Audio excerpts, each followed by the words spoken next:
Good morning. Hello and welcome to Neighborhood Unitarian Universalist Church of Pasadena. Welcome to all members, friends, and guests here in person and virtually. Neighborhood Church creates and grows an inclusive community of faith connected by love, spirit, and service. My name is Andy Eaton. I'm a member of your Board of Trustees. Our special guest minister this morning is Reverend Rebecca Benefil-Bajur, who served neighborhood when Reverend Lissa was on parental leave. Reverend Bajur lives with her husband and 3 children, 12, 9, and 6, more power to her, in Santa Monica. In addition to serving as affiliated community minister of the Emerson UU Church of Canoga Park, she works with St. Joseph Center in Venice, California, to advance economic and social equity for people experiencing homelessness. Reverend Bajur is joined this morning by our interim minister, Reverend Dr. Teresa Cooley, our music director, Dr. Zenaida Robles, accompanist Wells Lang, and our talented bell choir. Please silence your devices as we begin our service. Thank you for joining us as we continue to prioritize connection over perfection in this hybrid service, which is streamed on YouTube and which we are recording for future viewing. Seating is available in the back for those who don't want to be appearing in the recording. We'll continuously learn and adapt to create joyful opportunities to be together while keeping our community safe. Neighborhood Church upholds a covenant of right relations through which we commit to act so that the needs of the individual and the greater faith community can be in harmony. We covenant to honor one another, engage one another, and give to one another and our institution. I'd like to share part of that covenant. We aspire to live our shared values and shared ministry through our daily interactions. We listen appreciatively, being mindful, present, and respectful, assuming good intentions and seeking to understand one another. We aspire to resolve conflicts in a loving, compassionate way and to forgive each other out of generosity of spirit. Several important reminders this morning. Not even Omicron and cold weather can stop Yule Log Sunday. We hope that members purchase a Yule Log to help support Senior High. This is their biggest fundraiser of the year. There are lots of beautiful Yule Logs to choose from in a variety of shapes, sizes, and designs. And be careful that Aaron doesn't try to make you pay more. Actually, as treasurer, go ahead and pay more. Funds raised will help send Senior High youth to regional and denominational events and will help support their services and social justice projects. Again, welcome to Neighborhood Church, whoever you are, wherever you are in your spiritual journey. Welcome to this inclusive faith community connected by love, spirit, and service. I'd like to invite Jan McCreary to come up to talk about Dining for Dollars. Jan and her Dining for Dollars partners will also be on the patio afterwards. You can find them wearing their colorful reindeer headbands. Jan?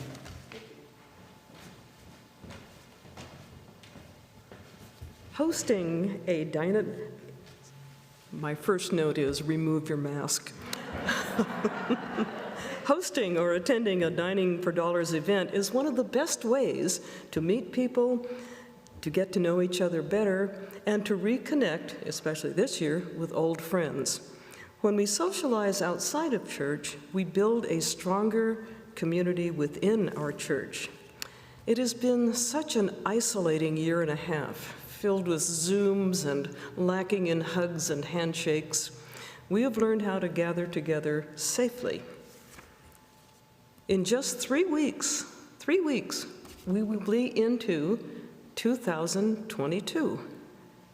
We are now looking to find people who are willing to host Dining for Dollars events who will also follow the COVID safety protocols.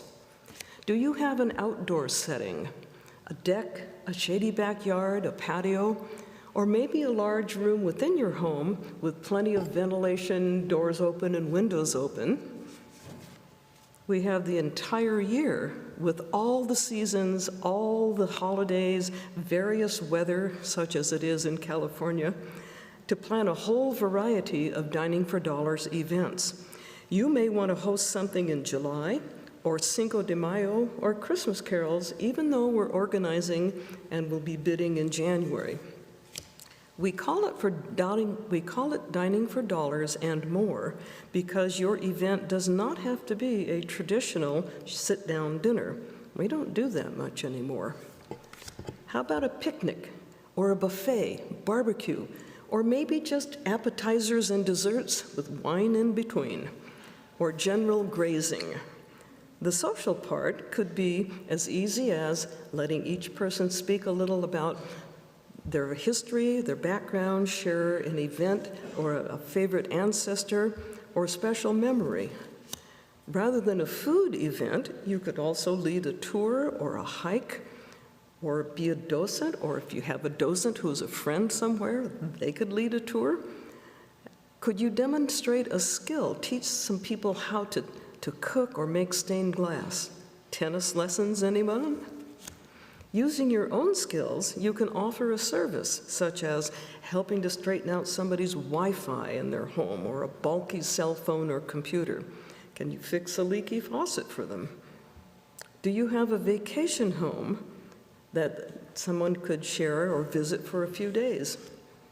How about season tickets? Donate one set with parking, and they buy their own hot dog at Dodger Stadium or go to the concert hall cafeteria. Dining for Dollars is one of the top fundraisers for our church. In the past, we have generated $8,000 to $10,000. Let's follow the money just so you see how that happens. As a host, you donate your time and energy and your money to put on an event. Consider having a co-host or two to help share with the work and share the expenses. As a guest attending an event, the money that you bid to win a place at the table goes directly to the church. It does not go to the host. So that's how the church gets the $8,000 to $10,000. Here's our timeline. Today, pick up a paper, an event host form, and take it home. Put it on your desk, let it flap around for a week or two as you decide what you want to do. You can either mail that form back or, easier, go online to the church website and fill out the online form. There's also links in our newsletter. So between today and January 7, which is our deadline for host event forms, you have a whole month to figure out something. On January 30th, that's when the bidding and the sign-ups occur out in our quad, and hopefully we will have lots of people vying for lots of places. Even though we're signing up early in January, the events go on all year. So you might have people sign up for your Labor Day special, and we can send reminders during the year so that they actually remember to attend. So thank you so much for attending. I will be at the Dining for Dollars kiosk, and some of the members of our committee, if you have any questions and want to pick up one of those ever so important forms. Thank you.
The sun rose this morning.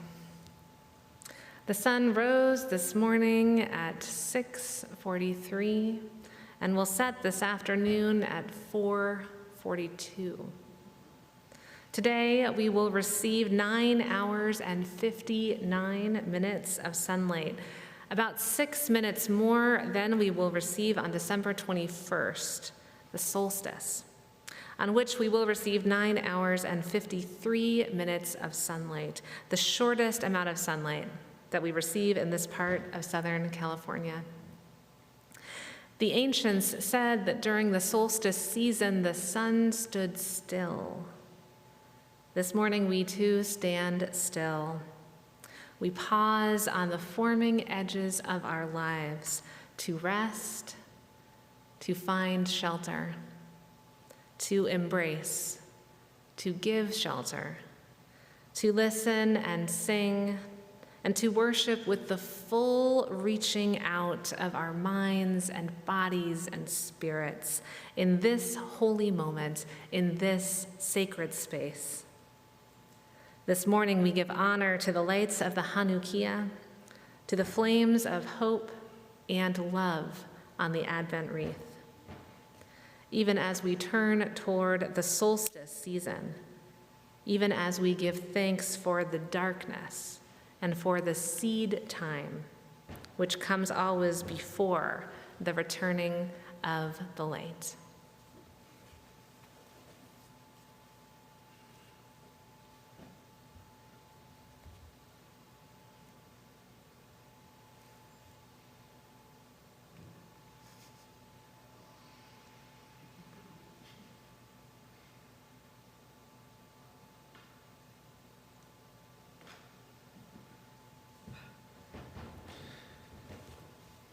We're just going to wait for the returning of the light.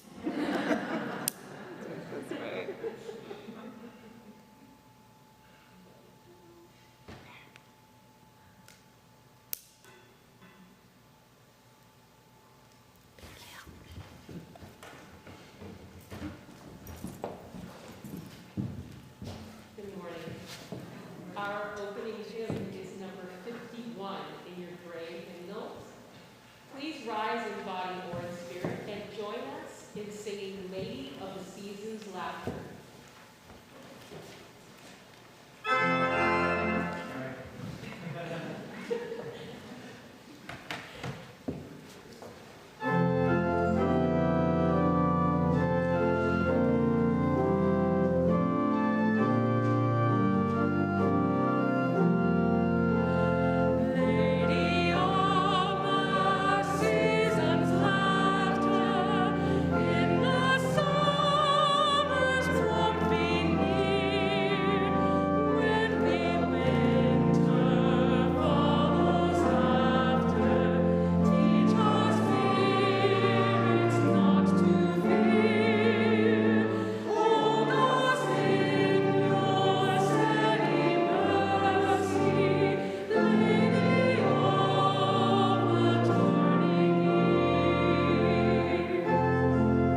Each Sunday, our congregation expands our impact by dedicating 100% of contributions to a local social justice organization through our Share the Plate project. This Sunday and next Sunday, our Share the Plate offering goes to the Women's Center for Creative Work, which cultivates LA's feminist creative communities and practices.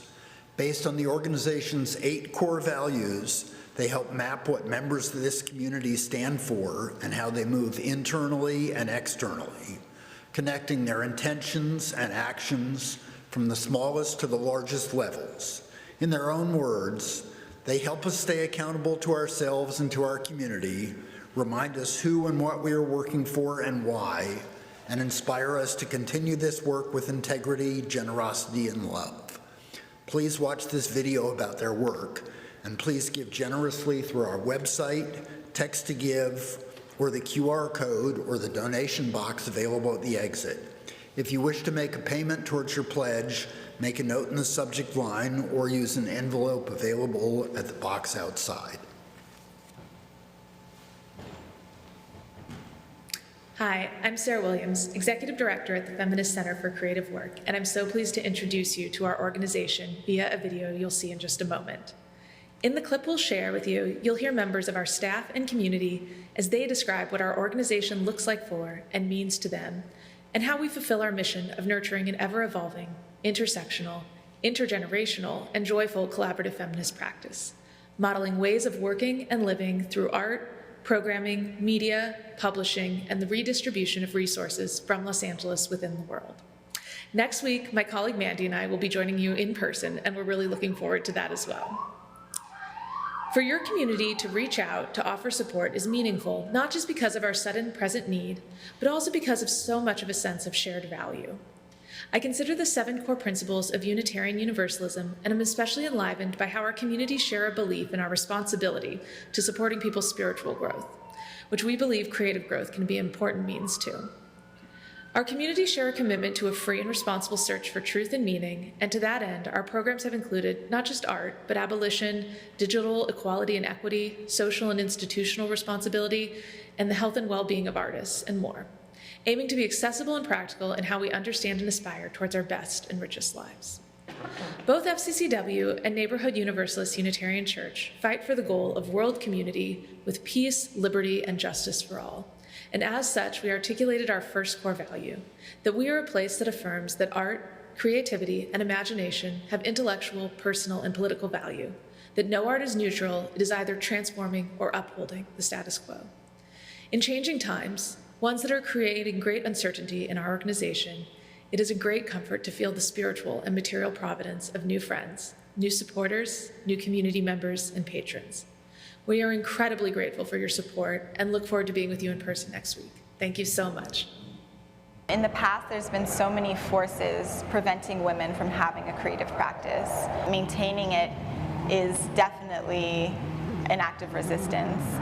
The Women's Center is so many different things. It's a space for artists and non-artists. It's a site of organizing. It's a place where I can go and feel hope again. To find a place like where women and non-binary folks are in a place of preference is actually still really difficult to find. It's outside of patriarchy. It's a place that affirms that art, creativity, and imagination have intellectual, personal, and political value. And it really is whatever the person who is making use of the Women's Center wants it to be. Either hosting a program, being a member, coming to events, volunteering, using the co-working space, using the print lab. Coming here and just having people that I can talk to that are like-minded and that are more like radical and inclusive. Women's Center is just an oasis for me.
wonderful to have the bell choir. Thank you, Thomas.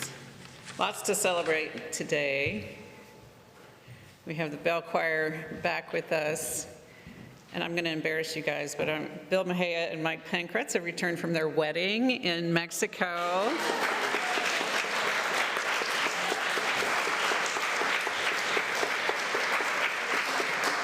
Congratulations, guys. And I also want to announce that Dr. Zaneta Robles, had a fantastic premiere of her original composition.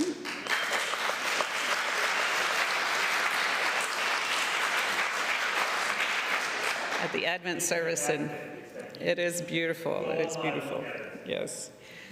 And I'm really glad to have in our pulpit today my friend Rebecca Benefiel-Bajor, who I've known since she was a first-year divinity student, and her ministry has unfolded in some beautiful ways, and I'm sure you will really appreciate hearing from her this morning. So let us gather ourselves in the spirit of prayer, of meditation, of reflection. Let us ground our bodies and open our spirits.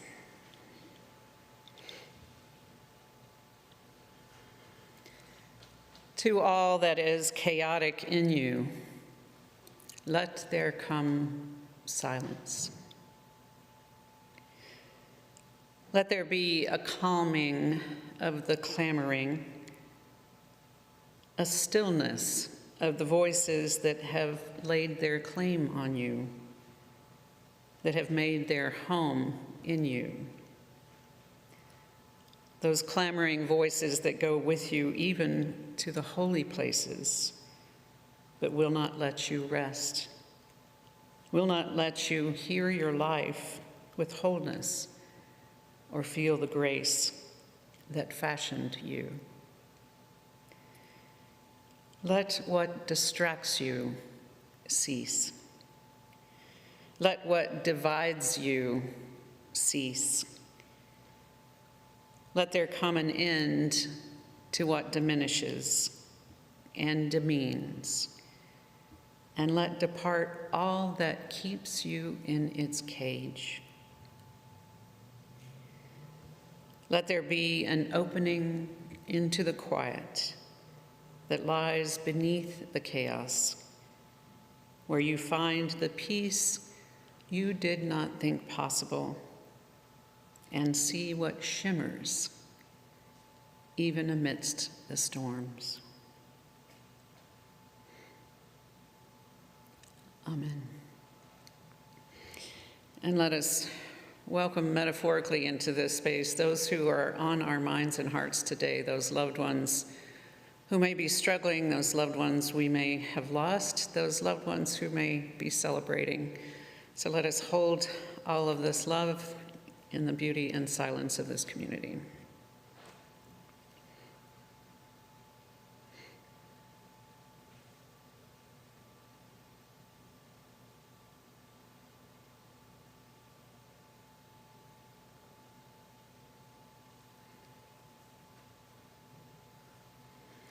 Amen.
Reading this morning is number 568. And it may have been a while since you have had a chance to read responsibly in church. So I think it's all going to come back to you. It's like riding a bicycle. I'm going to be our first reader, and then please respond with the words on the screens. Connections are made slowly. Sometimes they grow underground.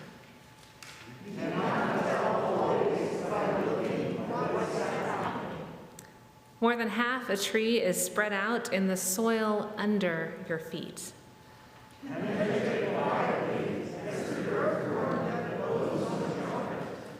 Fight persistently as the creeper that brings down the tree.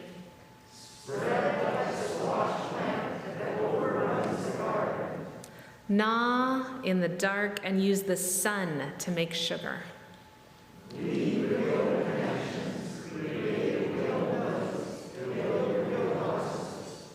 Live a life you can endure. Make love that is loving.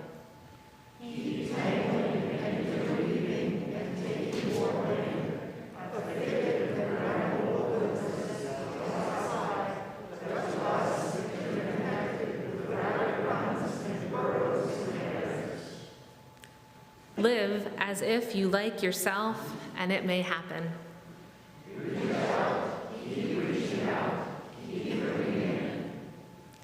This is how we are going to live for a long time, not always.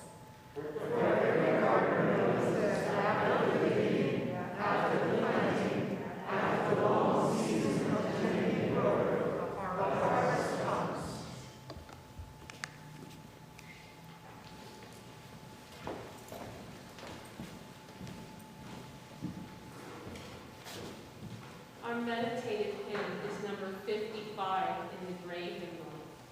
Now seated with a posture that is tall and open and relaxed.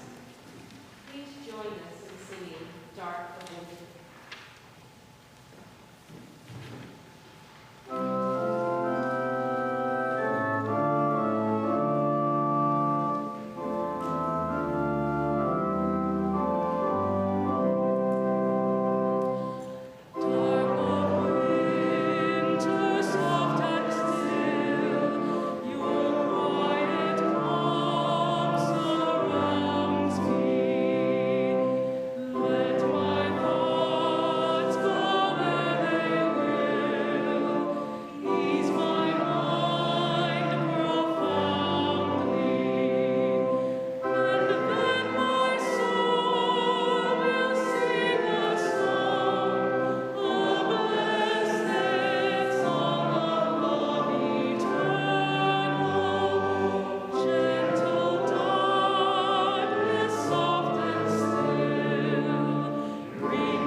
It's such a pleasure to be with you all this morning. It really feels like church.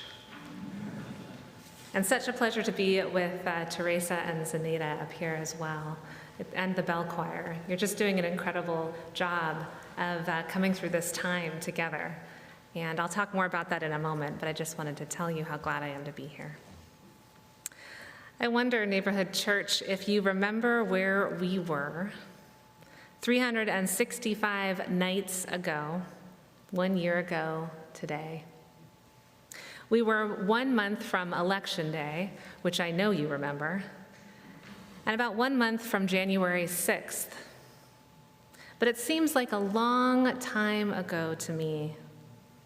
We were 9 months into the pandemic, and vaccines were appearing, finally, like the dawn, for our essential workers, for our hospital workers and our frontline workers, for our colleagues and staff. But I can't tell if calling this time to your heart and mind this morning will cause you grief because you thought we would be somewhere else by now. Or if you can see with gladness all we've done for such a long time now, all we have changed, all we have become in order to keep one another safe, in order to keep on keeping on with one another safe. Everything we've learned, all the things we know now that we didn't know 365 nights ago. Early on in the pandemic, my father-in-law, who is a pediatrician, was explaining a few things to my children. And he said, we know more every day about this virus and what it does and how it works. We know more every day. I found his conviction so heartening that learning more every day was a good thing, that this was the direction in which we had to travel, in which we wanted to travel, in which we could travel together. It gave me courage. Isn't it amazing to know every day more than you did the day before? Now I know how the election turned out. I was afraid of that for so long, and now I know. I know the inauguration was peaceful.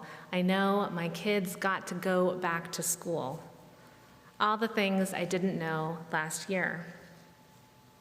We know more every day, their grandfather explained, which was so much more helpful than pointing out that in order to know more every day, you have to start by not knowing a great deal.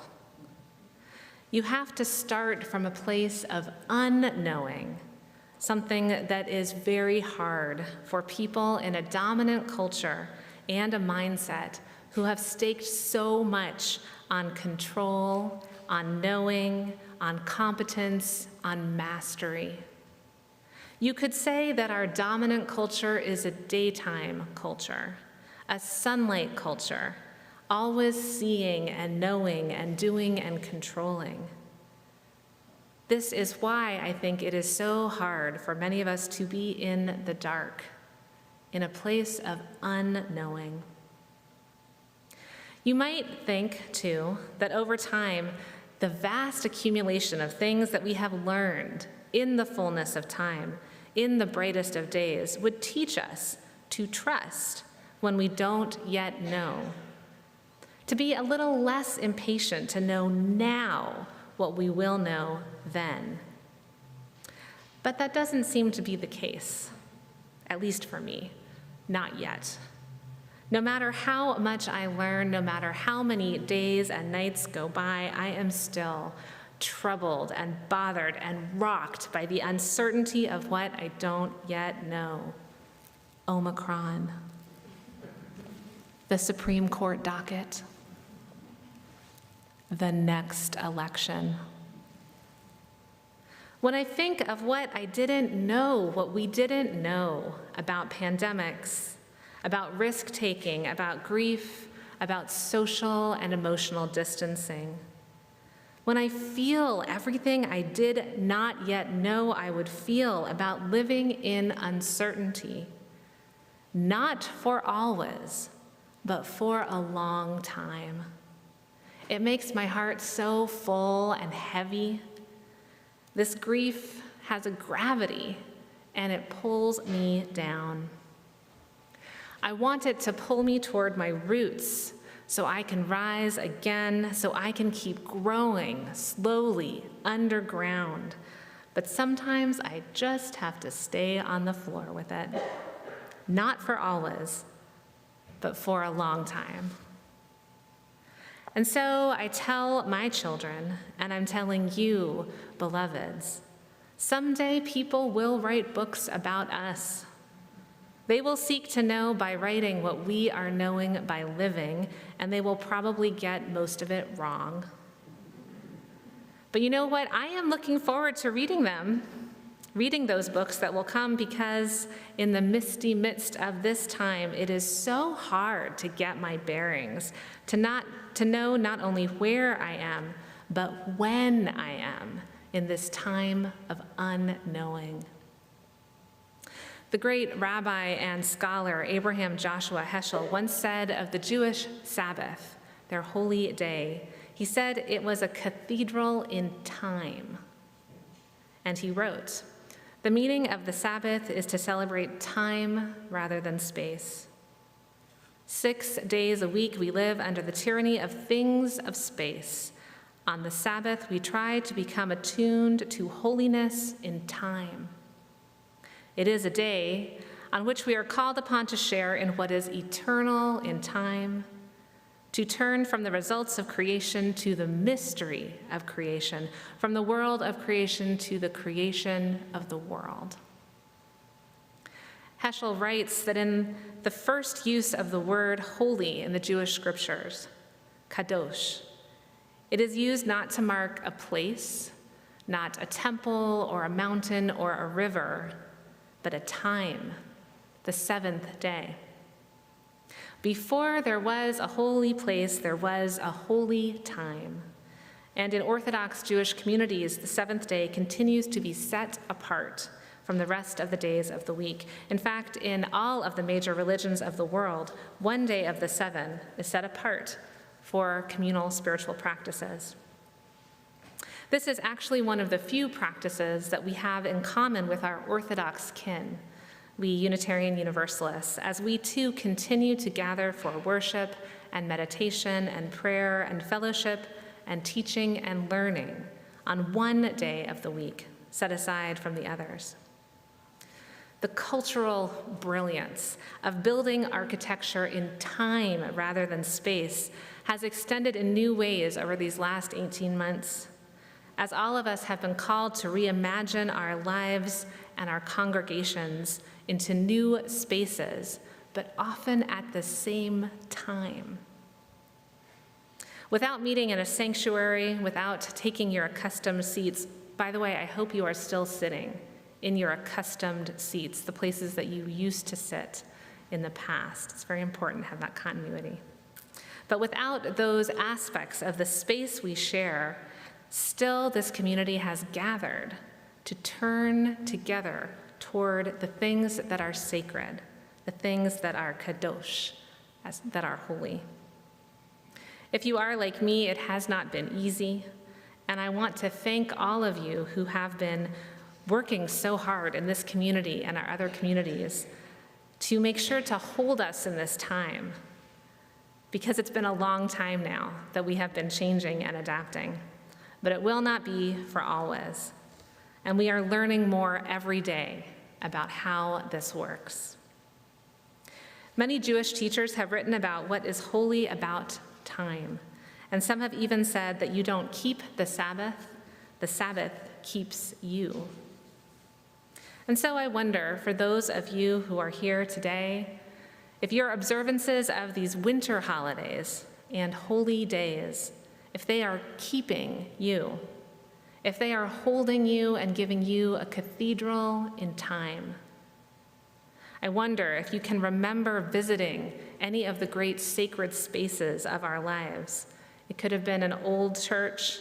It could have been a mighty grove of redwoods on the California coast. If you can remember what it felt like to look up and feel so small.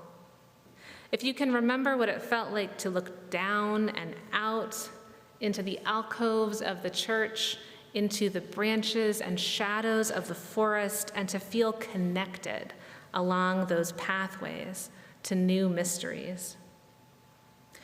I want the winter holidays to give you that sense of spaciousness, of looking up and up.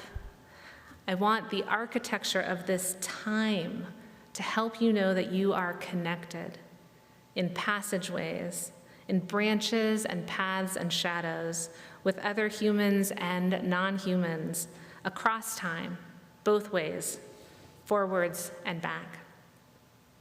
I think sometimes we have all agreed to shrink our holidays, to shrink our holy days and move away from vastness and mystery.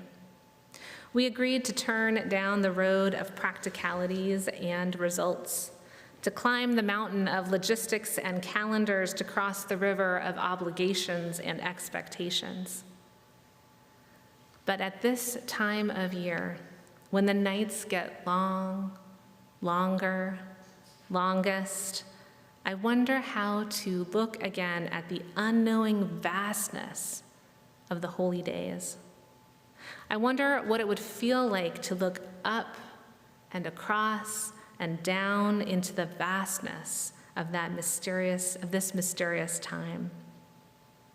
I wonder how to grapple with my own wildly worldly impatience to get there, wherever it is I think I am going, and how to climb inside an architecture that can hold my mighty anticipation, my willingness to be here in this night, in this darkness. There are gifts here in this unknowing, in this anticipation, before the dawn repinks the world. If you have been pregnant, maybe you remember that feeling, that tension to get there, and the tenderness of anticipation. Another brilliant cultural architecture here to call to our guts and our wombs throughout the month of the Christian Advent what it is like to wait in hope and not in fear. To wait in hope and not in fear. What it is like to be pregnant and feel the mysterious unknowing of life within you, in that warm dark where we all begin. I think if the poet could have known this mystery, he would have had to change his poem to include one more way of looking at a blackbird. The beauty of a bird about to sing. Not just the singing and not just after. The beauty of the darkness before the song. Luckily, there's another set of poets who picked up on this idea, and they told us, all your life, you were only waiting for this moment to arise. 11 months of the year, we Unitarian Universalists, we're a daytime people. We're a daytime people, and we gather on Sunday mornings and we sing daytime songs. We sing Woke Up This Morning, and morning has come, and morning has broken, and we do morning things. We greet one another, and we drink coffee, or we used to drink coffee. Someday we'll drink coffee again. But a few times a year, and most memorably during the winter holidays, we come to church in the evening. Like the blackbird, we sing our night songs, like Silent Night and O Holy Night, and we do night things. We put up special lights, we put up candles around the sanctuary, and we speak in whispers, in a hush, as if we were waiting for something. It is at these times that we are also opening ourselves and our communities up to the gifts of the night, to the spaciousness and the mystery of unknowingness in the dark. Now is the time for turning from the tyranny of things of space. Now is the time for turning toward what is giving life, what is holding darkness, for turning toward one another and all we do not yet know. As Unitarian Universalists, we are intentionally pluralist, and we have the beauty of choicefulness in our holidays. Even as we honor and respect the festivals of light we know as Hanukkah and Christmas, more and more of us are moving toward the spaciousness of the solstice, a festival of darkness, at the fulcrum of the year, the turning point between the golden days of the fall and the first miracles of the spring. So much of the holidays is a domesticated season, but my spiritual companions, we live in bewildering times. There are 16 more nights between us and the solstice, the turning, the fulcrum. How will you set those days and nights apart? How will you make it kadosh, holy, in time rather than space? In a moment, we will give voice to another song of holy anticipation, the Advent hymn, People Look East. Listen for how we are readying ourselves with anticipation and not impatience for the rising of the sun, how we are getting ready, but we aren't there yet. I hope you will look and look closely, but remember that you cannot always tell what is happening by looking. For in this dark winter, we are becoming a night people, and our connections are growing slowly underground. And we are going to reach out and keep reaching out and keep bringing in until the harvest comes. May we be the ones to make it so.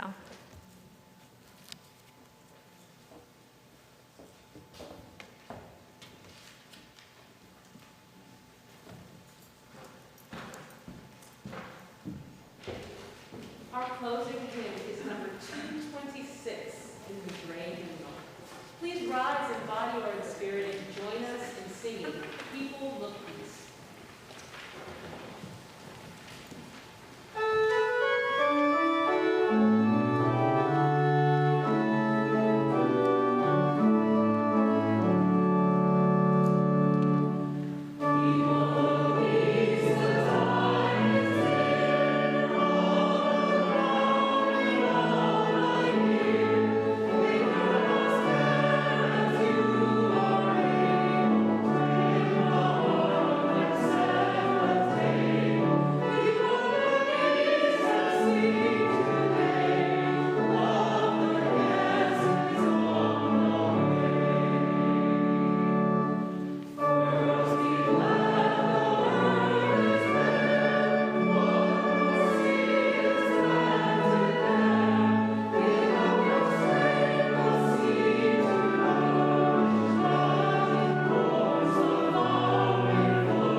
As a benediction, I want to offer you a blessing and remind you that you are a blessing. I hope you bring your lights into this season of lights, but remember also the gifts of the darkness, and they are there for you, and the darkness can hold you even in this time. Neighborhood Church, I'm so proud of you, of all you are doing for one another, for our community, and to keep us in this hard season. When you leave this space, go with mystery and go in peace.